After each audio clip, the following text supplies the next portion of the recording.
todavía no la veo conectada. Ali, ya sé. Yerit. Karen. Presente, maestra.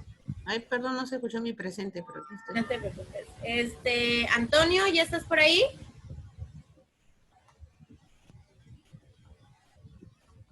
Creo que todavía no. Vidal, ahí estás. Alondra. Presente. Cecia. Ashley está entrando. Y Dania.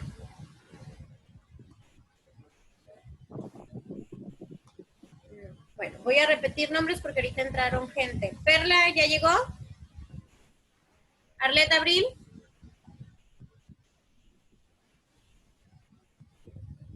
Arleta Esparza. Que llegue. Ok.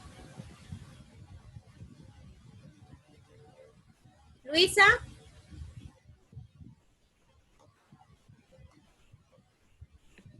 Luis Antonio.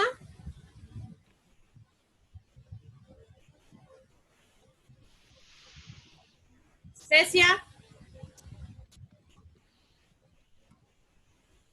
Y Dania. Ok. Ya más un rato volvería a pasar. Yo, maestra, yo ya entré. Sí, ya te puse asistencia, hija. Es que estabas entrando cuando estaba pasando tu nombre, pero sí te vi. Ah, bueno, gracias. De nada. Ok. Bueno, pues vamos a iniciar retomando lo que nos quedamos la clase pasada, que estábamos viendo precisamente a Karen Horney.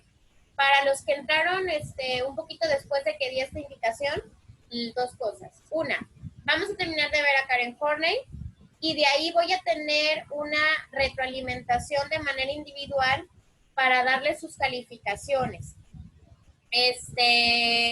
En esa retroalimentación les voy a indicar precisamente cuánto sacaron en el examen, porque una cosa es la puntuación que ya les mandé a sus correos que pusieron en el examen, les debió de llegar ya cuánto sacaron de puntuación, pero no como tal la calificación. Entonces me falta darle las calificaciones de su examen, sepan cuánto sacaron en el avance de proyecto y también en cuánto tienen sus evidencias. Pero eso se los voy a indicar de manera individual una vez que terminemos a Karen Horney. Cuando terminemos a Karen Horney, les voy a poner a hacer una actividad dentro de la plataforma en lo que yo termino de darles las calificaciones a sus compañeros. ¿Alguna duda? No, las personas que subieron el avance de proyecto dentro de la plataforma pueden checar cuánto sacó su equipo y las correcciones que les hice a su trabajo, para que sepan qué cosas deben de mejorar para la siguiente entrega. O no la van a poder ver los demás del equipo, solamente la persona que envió el avance de proyecto. ¿Cómo pueden ver las correcciones? Entran a la plataforma, en el mismo apartado de tareas, en el mismo lugar donde ustedes subieron su avance de proyecto, ahí van a encontrar las correcciones que yo les puse, que es el archivo que ustedes me enviaron, pero con los señalamientos que deben de mejorar. Eso lo van a checar una vez que ya les vaya dando las calificaciones de manera individual para que la compartan con el resto de su equipo. Ok, bueno, pues ahora sí, seguimos con Karen Horney. Alguien apóyeme a mencionarme un poco de lo que vimos la última clase con respecto a Horney. Que se acuerdan de Karen Horney. Les voy a poner la imagen a ver si así se acuerdan de esta mujer.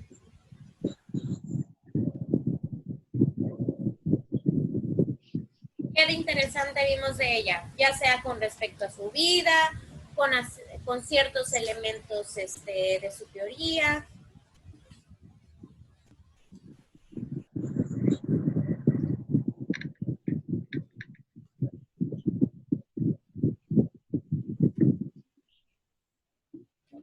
Pues yo me acuerdo que estábamos hablando, profe, de que pues, que decía, bueno, se basaba mucho en que los hombres, nos tomaban como que la mujer teníamos celos de los hombres, algo así. ¿Ok? Eso era lo que decía precisamente Freud. Freud mencionaba Ándale. que nosotros le tenemos envidia de manera biológica al pene, que Ándale, es su, exactamente. ahora sí que es su concepción de virilidad, masculinidad y poderío. Sin Mm. embargo, Horney se las voltea y les dice, ¿sabes qué? No es que yo tenga envidia hacia Ah, ti, por sí te tengo envidia en cuestiones de poderío, en cuestiones de los privilegios que puedes llegar a tener sobre mí por ser mujer. Pero la realidad es porque tú te sientes tan inferior a mí que necesitas denigrarme para poderte sentir bien contigo. ándale, sí. Ok, Ali, la envidia de la vagina, la envidia por virilidad. Más que la envidia de la vagina, Ali, es la envidia hacia la matriz. Sí, porque nosotros podemos dar vida, ¿no? Y ellos no. Exacto, pero no es envidia hacia la vagina, Ali, es la envidia hacia la matriz. O sea, es a eso es a lo que le tienen envidia. En la cuestión de poder brindar la vida, brindar afecto y el cuidado de los hijos. Por lo tanto, él como forma de tapar ese complejo que tiene, pues entonces trata de manera inferior hacia la mujer para sentirse seguro consigo mismo. Y eso obviamente, pues, ahora sí que alocó al grupo psicoanalítico formado generalmente por hombres y teniendo, ahora sí que principios en el psicoanálisis demasiado arraigados a la cuestión tradicionalista.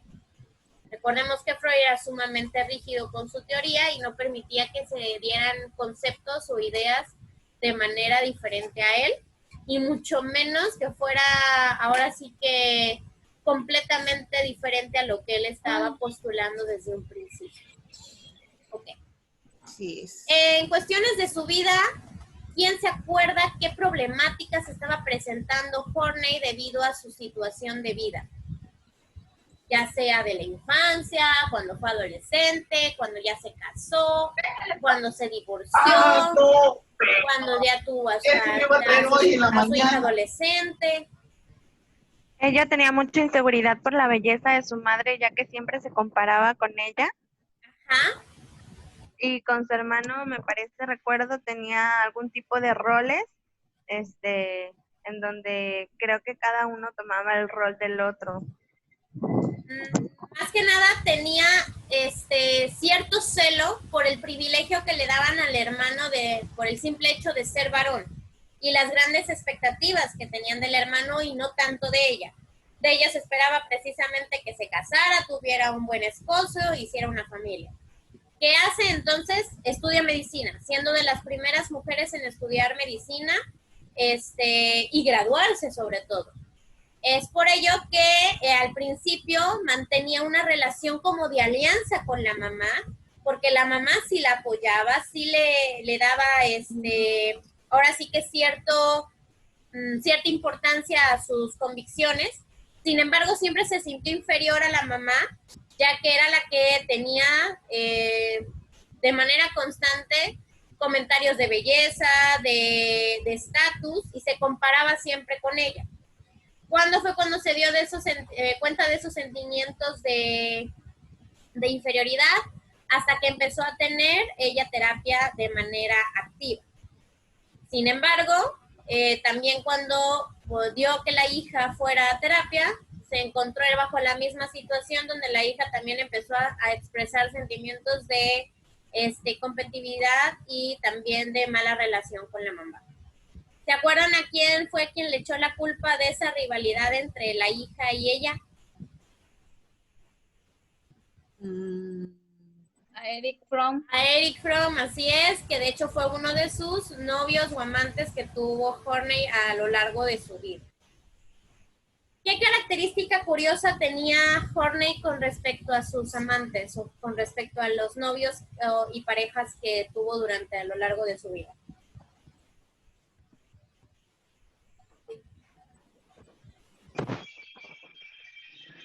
Había un aspecto curioso, un patrón repetitivo en la forma de las relaciones. A ver, tengo aquí un chat.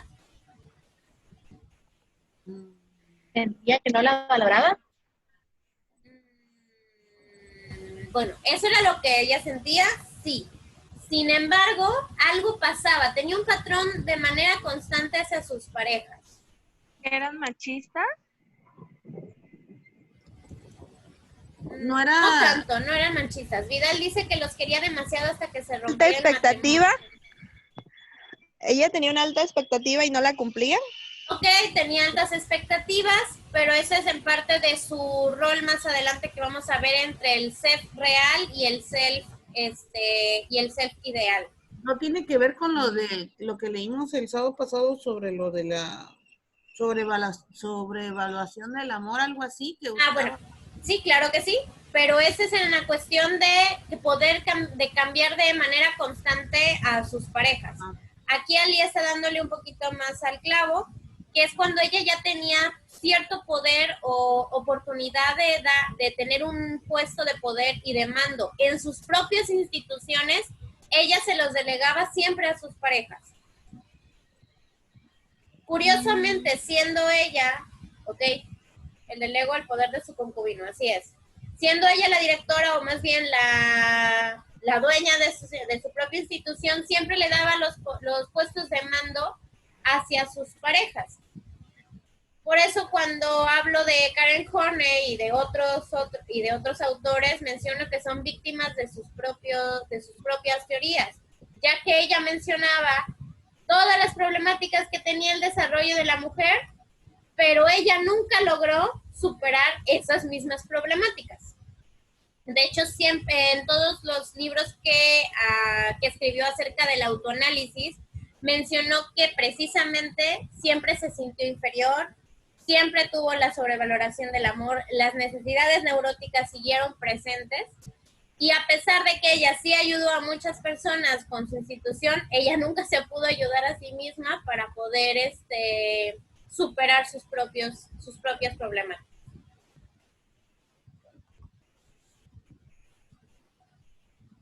Muy bien. La última clase nos quedamos hasta la sobrevaloración del amor en la cuestión, en el momento de la psicología femenina. Vimos la visión masculina de la mujer, los factores culturales, el complejo de masculinidad y la sobrevaloración del amor. Ale, nada más mencióneme, cuestiones importantes de la visión masculina de la mujer. ¿A qué se refería Horney con este punto?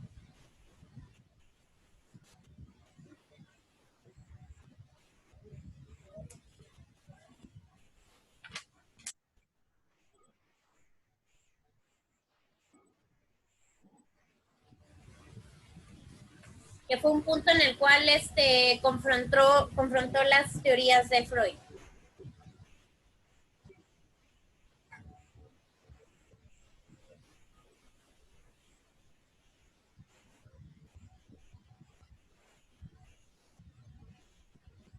que sostuvo, ay, no sé, que sostuvo, ¿no? Que nosotros, el hombre era algo defectuoso, algo así.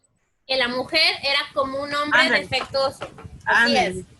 Eso fue lo que estaba ella en contra, porque realmente Freud nunca dio un concepto real femenino hacia la psicología, sino que todo se basó a través de la perspectiva varonil. Entonces a la mujer la veía como un hombre, pero en forma defectuosa, lo contrario. Ándale. Que dice Vidal, que deben comprender la inferioridad que tiene la mujer hacia el hombre. Inferioridad. Ahora, en cuanto a los factores culturales, ¿a qué se refería Horney?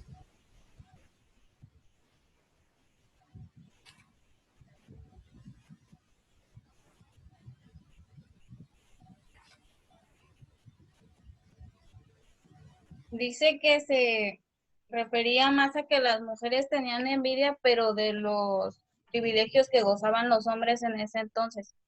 Así es, que era realmente los factores culturales eran lo que realmente afectaba en el desarrollo de la psique de la mujer y en la forma de cómo adaptarse a esa sociedad. y dependiendo del contexto en el cual se está desarrollando la mujer, puede experimentar mejores actitudes u oportunidades en su vida, que realmente lo que va a, en tal caso, envidiar o a desear son las oportunidades que tiene el género masculino en ese tipo de sociedades. Ahora sí, en el complejo de la masculinidad, ¿qué era el complejo de masculinidad? Que podía afectar a la mujer. ¿Cómo afectaba a la mujer el complejo de la masculinidad?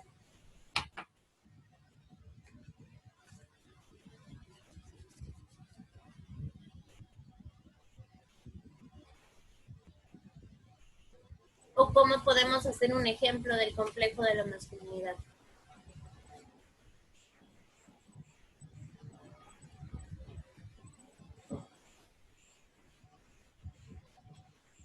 Dice que el complejo de masculinidad se debe a los sentimientos y a las fantasías que abrigan las mujeres por ser discriminadas.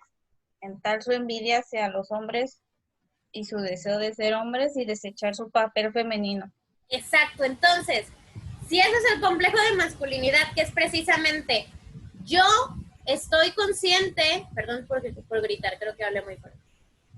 Yo estoy consciente de que los hombres están teniendo más oportunidades o mejores oportunidades que yo siendo mujer.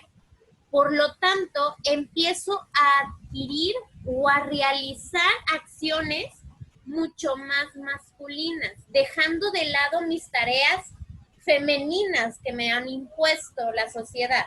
Por lo tanto, la mujer, ¿cómo podemos verlo en el mundo moderno? ¿Cómo se imaginan este concepto en el mundo moderno?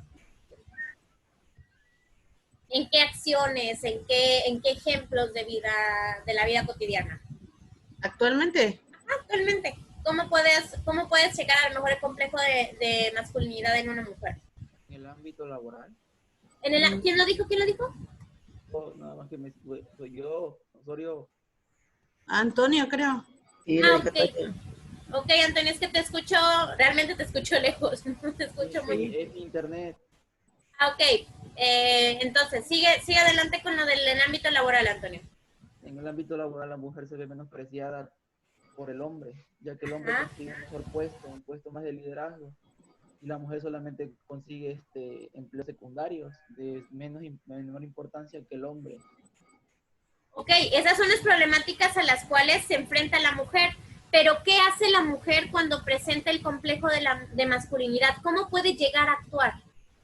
Es sumisa ante el hombre. No.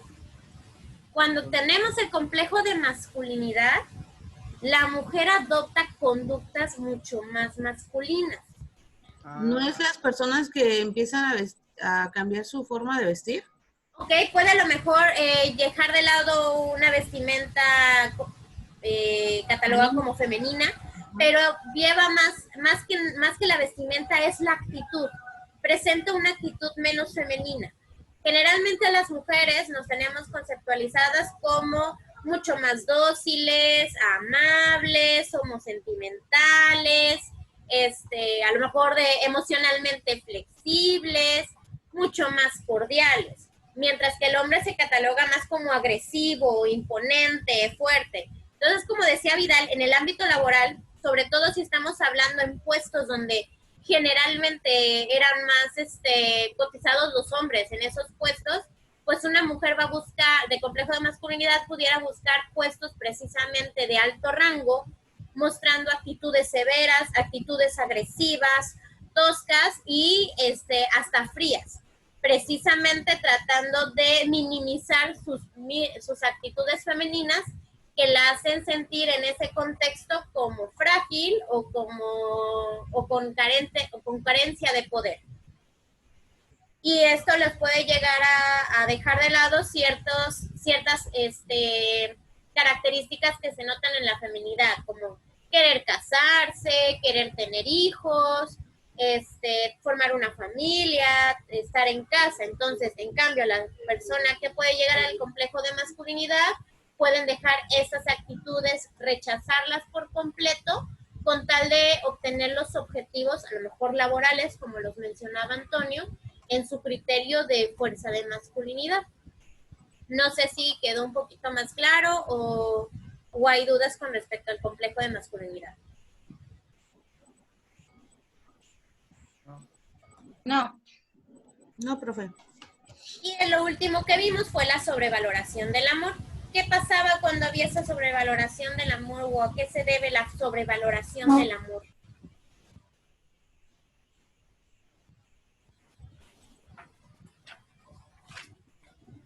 Que pues ella decía, ¿no? Que las mujeres teníamos como una obsesión, un sentimiento, una necesidad obsesiva, que era, recuerdo que hablábamos sobre cuando, de que a veces buscábamos en el hombre ese amor, ¿no? Pero teníamos también miedo a sentirnos humilladas, bueno, decían en el texto que se sentía humillada, y ¿qué era?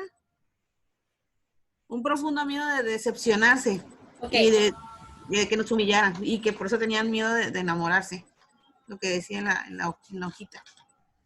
Vidal dice, es cuando buscan al hombre lo que tenían nuestros padres. Ok. ¿Por qué se genera esta sobrevaloración del amor? Porque pudo haber existido competencia con otras, por ejemplo, con los hermanos o sobre todo las hermanas. Este es en el caso de las mujeres, la sobrevaloración del amor, en donde no obtuvieron el cariño, afecto, sobre todo ¿de quién? Del papá. Del papá. Ahí estamos hablando de cuestiones edípicas en el complejo de Electra, completamente psicoanalíticas, pero ella lo llevaba al siguiente nivel. ¿Qué pasa cuando no tengo mi complejo edípico lleno? O sea, que no tuve la atención de papá, no tuve el cariño de papá, el que me dijera, a lo mejor, ay, eres la niña de mis ojos, eres muy bonita, eres mi princesa, etcétera, y que a lo mejor competí ya sea con mi mamá o competí con mis hermanas. Eso me en alguien más. Exactamente, esa es la problemática de la sobrevaloración del amor, porque trato de llenar ese espacio que no llenó mi complejo edípico en el momento adecuado en mi desarrollo. Entonces lo busco en otras personas, lo busco en mis parejas, pero realmente nunca queda completamente satisfecha la persona. Eso lo lleva a tener diferentes parejas y que la relación no funcione. ¿Qué tipo de... ¿Tiene el complejo qué, maestra? ¿Perdón? Que no llena el complejo, ¿qué? El complejo... Edípico. O sea, el complejo edípico en la mujer es el complejo de Electra.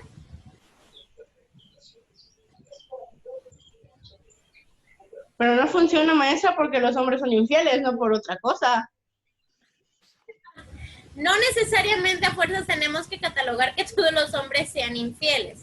Hay ocasiones en la sobrevaloración del amor que la misma mujer puede boicotear o sabotear la relación.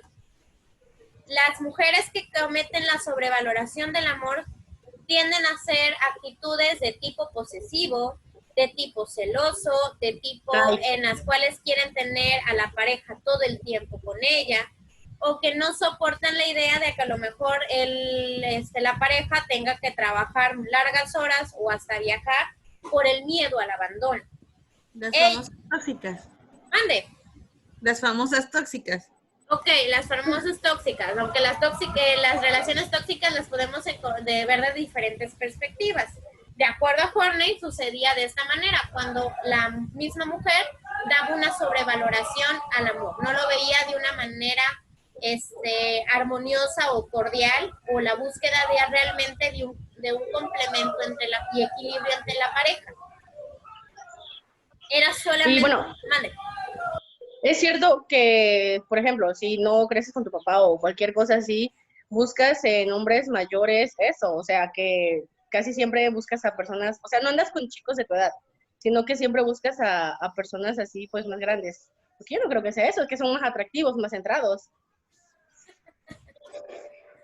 No hagamos proyecciones, porque entonces podemos llegar a tener conflictos que a lo mejor no habían antes. Sí hay muchos estudios que avalan las carencias de afecto en la infancia, ya sea por cualquiera de los progenitores, que puede llegar a afectar el tipo de pareja que uno quiera buscar. De hecho, hay un trastorno que se llama trastorno de desinhibición social. Ese trastorno tiene un nivel alto de peligrosidad en los niños. ¿Por qué? ¿Qué causas llevan a desarrollar el trastorno de desinhibición social? Carencia de afecto por parte de los cuidadores, que haya negligencia paterna, cambios rutinarios de cuidadores, o sea, antes vivía con los abuelos, ahora vuelve a vivir con los papás, ya dejó de vivir con los abuelos, ahora vive con los tíos. Y otra cosa, cambios rutinarios de, a lo mejor, de escuelas, de lugares de hogar, etcétera. Esos cambios no logran realizar un buen vínculo paternal, fraternal, con su familia, lo cual provoca en ciertos niños dos cosas, o un apego reactivo o una desinhibición social. El apego reactivo es cuando no logra realizar vínculos de apego con nadie y no le interesa entonces relacionarse ya más con nadie, más que consigo mismo. O podemos reaccionar a la inversa, en la desinhibición social. ¿Qué pasa? Y sobre todo más en las niñas que en los niños, esto es estadísticamente comprobado. Entonces busco el afecto que no tuve con mis padres en otras personas adultas. Y que son desde la infancia, donde se muestran demasiado abiertos hacia los extraños, no ven situaciones de riesgo, de peligro. ¿Pueden realmente las niñas llegarse a enamorar de personas mayores? Y cuando hablo de mayores, realmente hablo de adultos, o sea, niñas desde 13 años que se enamoran de adultos de 40, 30 años, que ya estamos hablando de que es estrupo.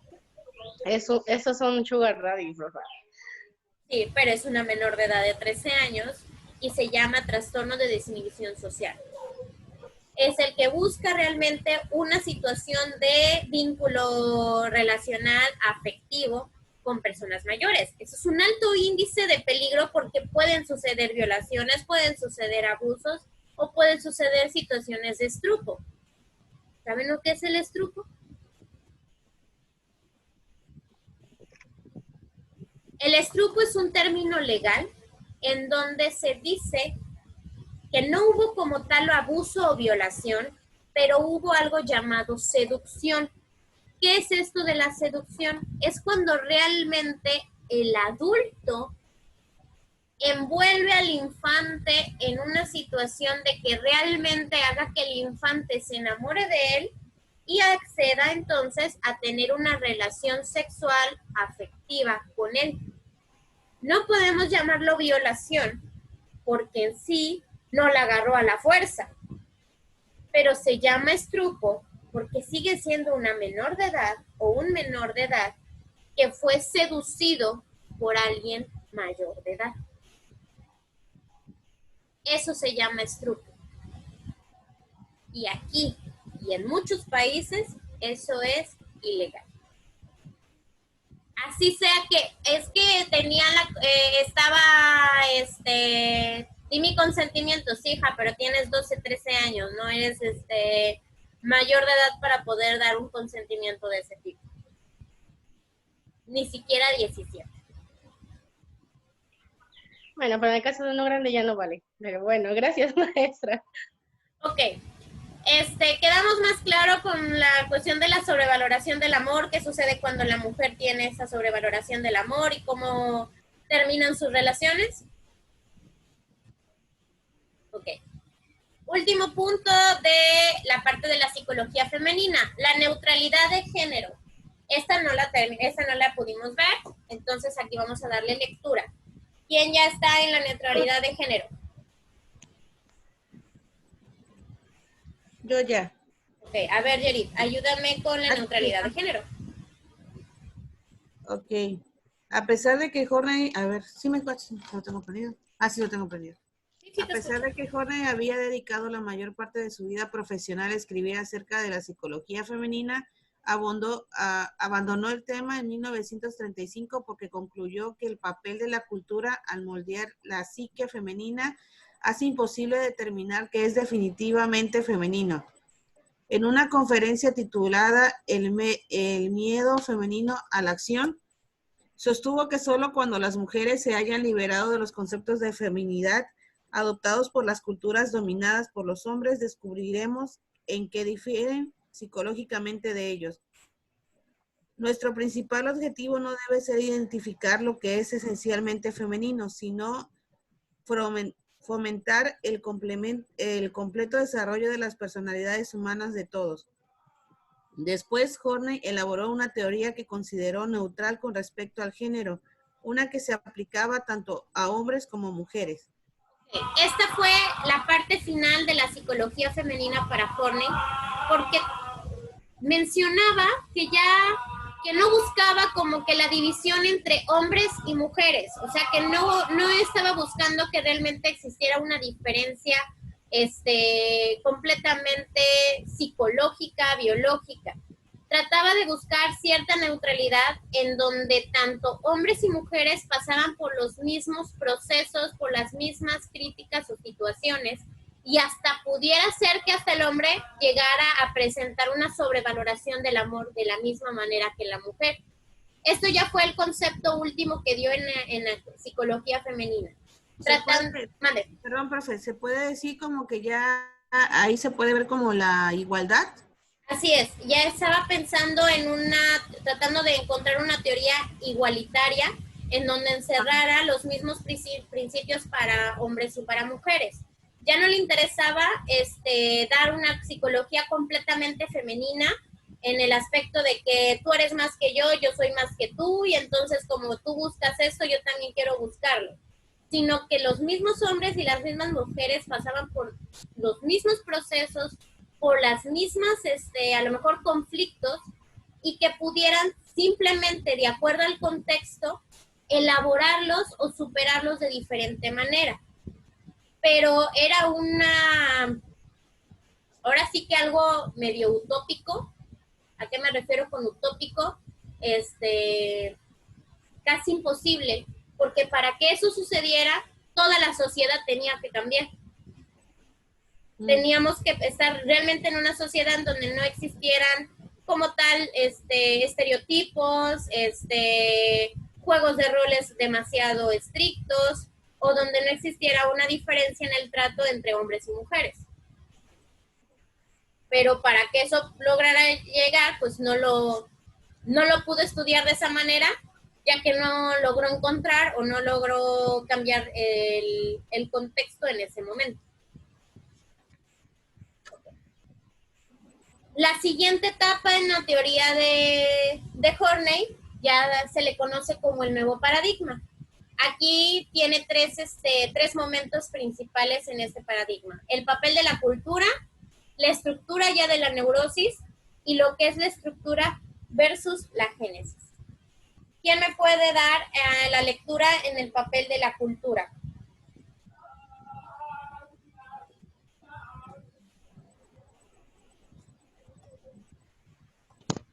Yo, maestra. Ándale, Fanny. Dice, el papel de la cultura, Horner sostuvo que debido a un énfasis exagerado en las fuentes biológicas del comportamiento humano, Freud había cometido el error de dar por cierta la universalidad de los sentimientos, actitudes y relaciones que eran comunes en su cultura. Hasta ahí. Voy a cerrar ya la llamada porque ya nos va a sacar, y entonces en cualquier momento me va a callar a mí o a ustedes. Entonces, denle clic al mismo link que les envía al grupo, por favor. Con el mismo link abrimos de nuevo la llamada, ¿de acuerdo? Ok.